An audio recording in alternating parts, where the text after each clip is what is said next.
Good morning, everybody. Welcome to this would be technically Drive Time Live, but I'm not driving, so we had a lot of snow out here, and the road conditions aren't that great. But I wanted to come on here and talk to you guys about the Stoic concept of prohairesis, and that is basically your moral character.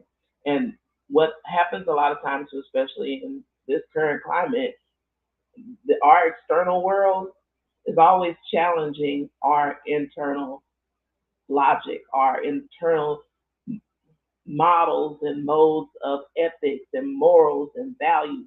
You know, the things that you stand for and that you believe in, there's always going to be that pressure from outside to conform. And for me, the things that I do have to have meaning. And it doesn't mean anything if my morals will collapse under pressure.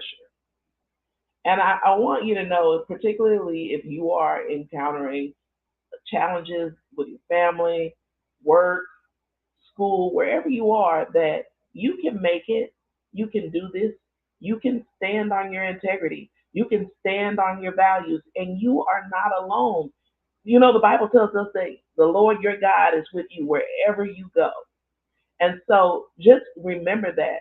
And a lot of times you have allies and you don't know it. They are just silent. The issue about being a truth teller a lot of times is you are often going to be portrayed as crazy. You're going to be portrayed as problematic, defensive, argumentative. There are always going to be narratives shaped about you when you are doing what the Bible says and crying aloud and sparing not. People don't like for the truth to be told, particularly when it uncovers their wrongdoing.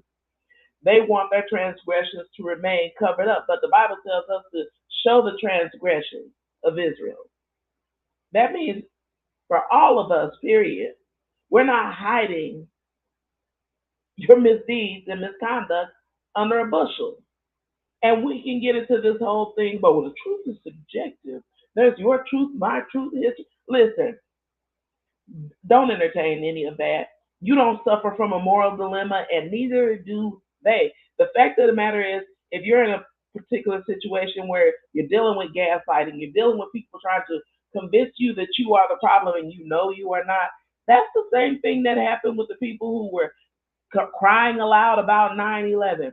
That's the same thing that we just look historically. Anytime a person has always come out and decried what was going on, people always made them out to be some type of fringe lunatic. Stand your ground. They're always talking about stand your ground. Stand, you don't have a problem with people standing their ground when it comes to some unethical stuff. But you got a problem when people are saying, you know what? There's an elephant over there, a pink one. It's pink. You're supposed to sit in the room and act like you don't see it. I'm not going to do that.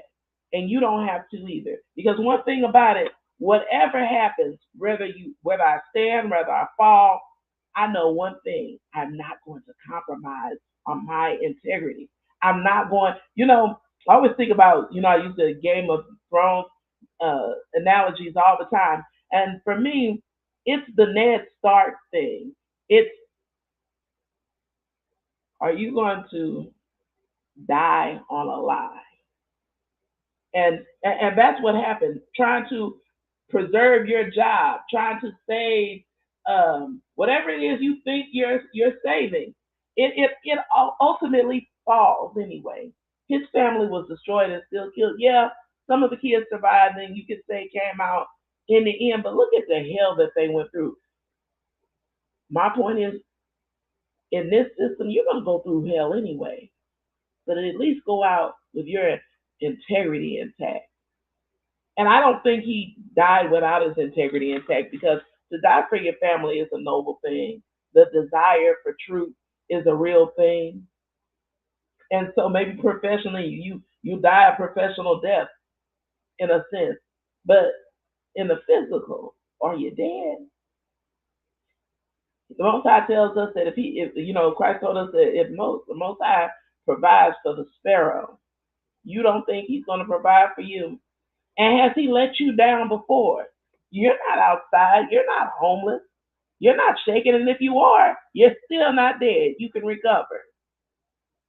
So he who endures to the end will be saved. That's what the Bible says. Keep your eye on the prize and don't let people gaslight you into conforming into things that you know are not ethical. You know who you are. Stand on that. You are not alone. As always, you can email me, sister7@gmail.com. Thanks for watching. Have a terrific Tuesday.